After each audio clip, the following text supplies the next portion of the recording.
In some ways, it was a deja vu to the second round last year when Baylor was down big and had to make a furious rally to force overtime against North Carolina before the Tar Heels won on their way to the national championship game.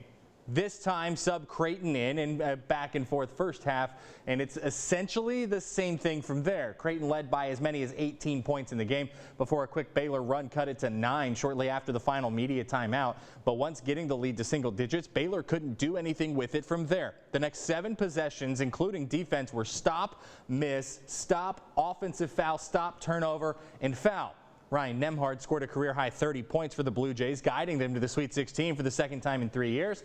After the game, Keontae George explained how when Baylor keyed in on one offensive weapon, Creighton forced another door open, helping the Jays move along in the NCAA tournament and ending Baylor's season in the second round for the third time in the past 4 tournaments.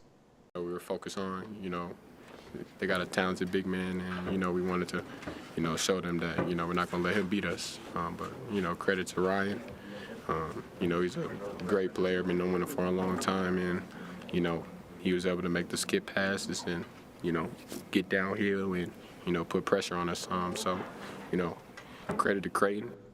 The Bears' season ends at 23-11. Baylor now 9-6 all-time as a 3 seed.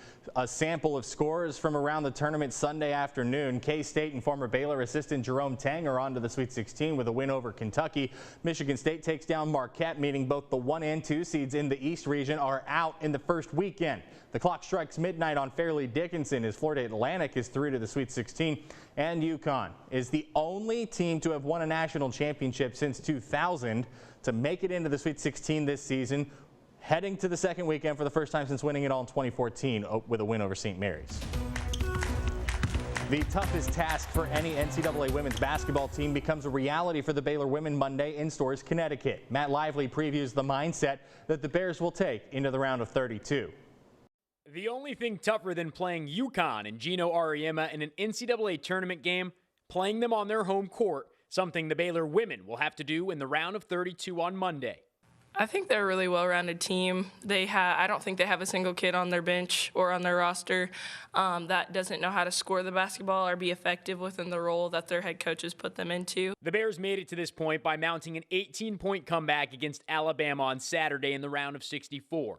While they hope the momentum will play a factor against number 2 UConn, they also know they have to let the past be exactly that. I think as we keep the high, but at the same time, it's on to the next. You don't want to think about the past, and you don't want to get too low. You go in with a positive mindset, and I think that's what we've done. I think it's carried into today. This is the 34th consecutive tournament that the Huskies will play in. For Baylor, it will just be their 4th tournament game that Nikki Collin has ever been a head coach in. She's using that to her team's advantage. I certainly think we're the underdog. I saw him win. Autumn Johnson has us of the 32 teams left in the tournament, ranked 32nd. I saw that there's 6 perfect brackets left. I'm sure none of them have us beating UConn. So, I just think it's this idea that what we have to do is prepare and believe. This is the first matchup between UConn since the 2021 Elite 8. Kim Mulkey's final game at Baylor. Tip-off set for 8 p.m. Central on Monday. For 6 Sports, I'm Matt Lively.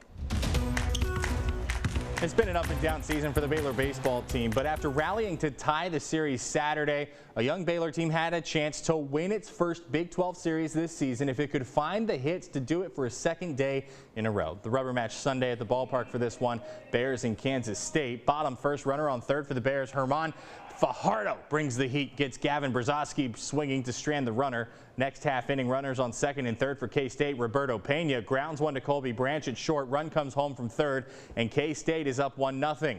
2 outs now in the inning. Brendan Jones lofts a lazy fly ball to left field.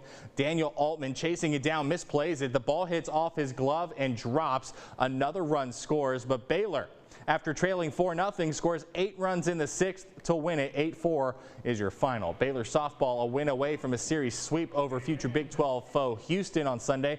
Dariana Orm in the circle. Top 3, Janiyah Thomas.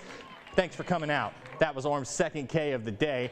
in the bottom of the third. Move your car. Shaylin Govan obliterates this softball almost to the Farrell Center. That's her 7th home run of the season. Bears up 2-0. Baylor got it done with the bat and the glove. Great instincts on the hot corner from Casey West in the 4th inning. BU gets the win 3-0, sweeping the series. Well, basketball season in Waco lives another day. Tip-off 8 p.m. Central tonight for the Baylor women. Matt Lively will have you covered. Have a marvelous Monday. We'll see you later.